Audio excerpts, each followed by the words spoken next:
It's Michael Ball, Captain Tom Moore, and the NHS Voices of Care Choir. You'll never walk alone. And we need every one of us to remember that even especially during this COVID-19 pandemic, you'll never walk alone. This is the Breakfast Show 2020 on KBC English Service. We're on 95.6 FM here in Nairobi, 92.9 FM in Kitui, 91.6 FM in Busia, and 96.5 FM in Nakuru. It's 13 minutes after 8 and my name is Julia Wanjiko. We are getting to the big conversation. Now the ICT Ministry is on the spot right now following the government's directive for people who are not providing essential services to work from home as one of the measures to contain the spread of COVID-19. This no doubt means using the internet and good internet connection for that. For emails, teleconferencing, even as television stations now conduct most of their interviews on Zoom and Skype. This definitely means that demand for connectivity has gone up. On the big conversation this morning, we are delighted to welcome to studio Principal Secretary for ICT and Innovation, Jerome Ochieng. Welcome to the conversation, sir. Thank you very much, Julia, for having me, and good morning. How are you doing? How are you keeping up during COVID-19 pandemic? We are keeping safe, washing our hands, wearing masks. You could see I walked in with Yes. my mask. And also ensuring that we are keeping a safe distance. And I can clearly see inside the studio we are safe. You can see KBC, we have complied fully. fully. 100%. But some people are still complaining about these measures, saying they're draconian, they're restrictive. What's your take on that? Julia, I think one of the things we need to realize as a country, that basically the measures the government is taking is for the good of every single citizen of this country. We have the interest of our people at heart. When we introduced, for example, the curfew, whereby we are saying that everybody should be back to their homes by 7 p.m. and the earliest you can leave your house is 5 in the morning. The idea behind this was to ensure that we are minimizing as much as possible unnecessary interactions, because like now we all have understood that really COVID, or the virus itself, the coronavirus, does not move on its own. Yes. It has to move through a media, and the media is normally people.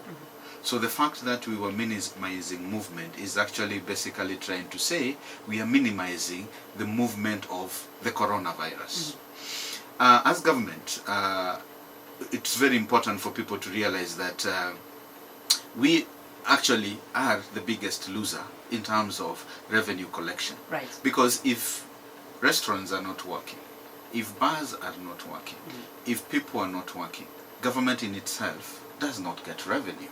So the fact that we are saying let us close all these businesses at night and only have them open during the day is that we have decided to let alone the interest of having revenue collection against the interest of having our people.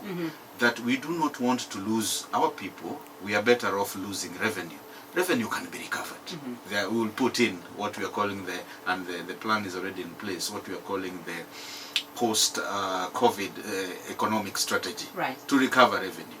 But then if we lose you, there is no strategy to recover you. So we are saying we are better off losing revenue, but we are more interested in having our citizens healthy and alive, because we cannot recover you once we've lost you. Right. He just said the same thing that Labour CS, we had an exclusive conversation with him yesterday, and he said the same thing. We can recover the economy, but we cannot recover lives.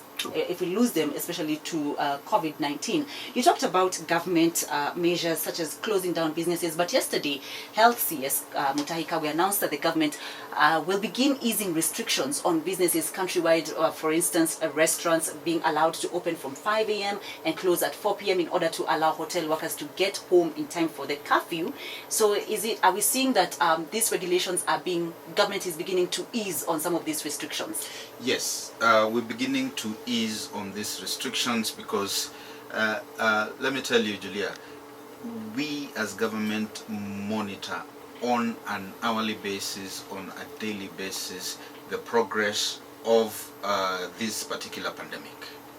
And the decisions that we normally make on a particular day is based on clearly thought out strategies, well thought out plans, and actually actions. Because we've seen, at least, and we thank God for it, let me just say this, that if we used the model that had been used for projection, right now would be at almost 10,000 infections. Right. But we thank God, and that's why I still emphasize that we are at 300. As much as, I mean, we do not want any infection, but we thank God that we are not as badly off as had been projected. And a clear indication that if we continue in this particular projectile, then we are managing the disease. Now, we easing off these conditions because we need also to consider the health aspect of this, the economical aspect of this, and the people aspect of this. So easing out some of these measures is just to ensure that we want to see how do we balance the economic aspect of the disease with actually the health aspect of it, that we would still allow people to go on with business. But again, remember, we're not just saying it's free for all. Yes. It was very clear that there are certain conditions that must be met, because now we are saying we are opening an economic aspect, but then also taking cognizant of the health aspect of it. That's why you can see one of the things within the regulations was that you don't need to have, I mean, we're not going to have a buffet, because you're sure in a buffet where people keeping a safe distance, I mean, the 1 meter distance is normally difficult. A condition that we're putting is that the staff there must also first of all be tested and proven to be negative.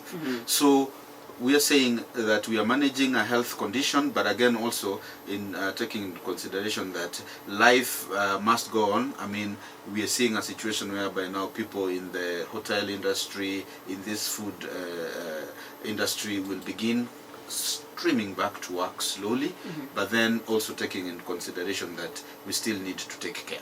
Your Principal Secretary for the Ministry of ICT and Information, is your ministry part of the National Emergency Response Committee? And if so, what are the roles that the ministry plays? Yes, the ministry is part of the National Emergency Response Committee, and our role is basically just like the ministry, communication. Communication, and also we're coming up with strategies on how do we use ICTs to manage the situation that we are currently in, because as you realize that when we are saying people should work from home, learning should be from home, then what replaces or what interventions are there? That you realize that technology becomes a very key intervention in this particular sphere. So we play a very important role in ensuring that information relating to COVID through communication is spread and is able to reach as many people as possible. And first of all, let me really appreciate the role KBC has played in this particular sphere. We've managed to have as many of our leaders, be they cabinet secretaries, principal secretaries, to come on board and actually speak to our people, not just in English or Swahili, but actually breaking it down even into our respective mother tongue, because the aspect of communication is very important, and we are saying this is a message that must reach everybody.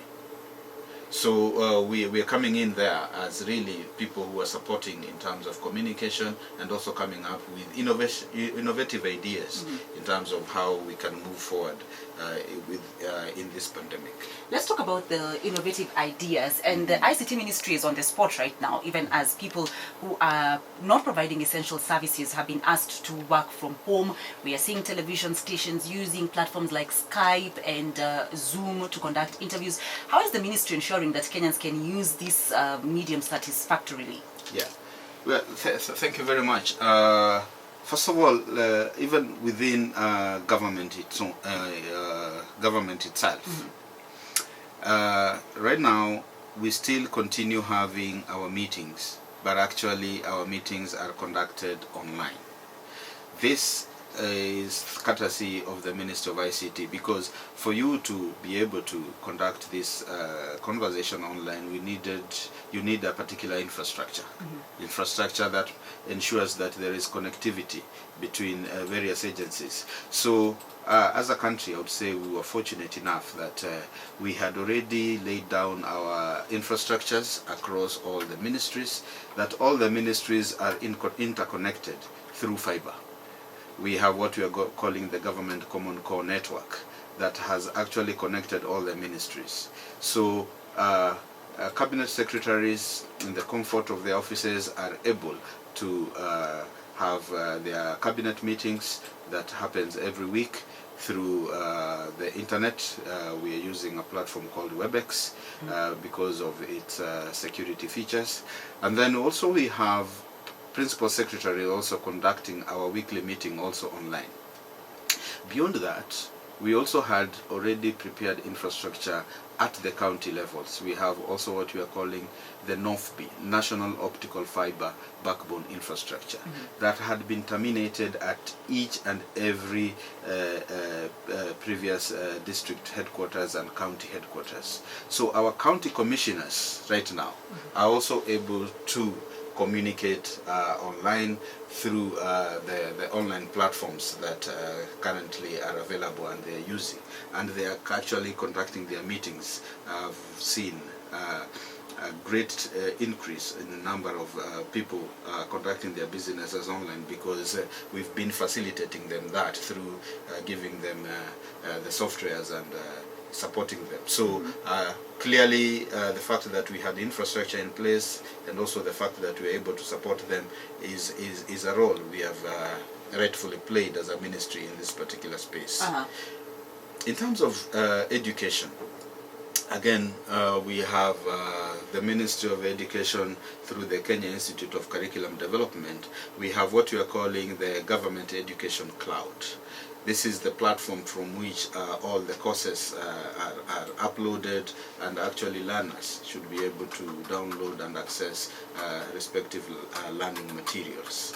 Apart from that also, I mean, again, also to thank KBC and congratulate them also, we still have our normal TV and radio programming through the school education program that is currently also going online. So basically all this again would only have succeeded if would not have succeeded without a robust ICT infrastructure. And we actually say that we were lucky that we had an infrastructure in place. Basically right now the level at which we are moving at is now running the respective applications on our existing infrastructure.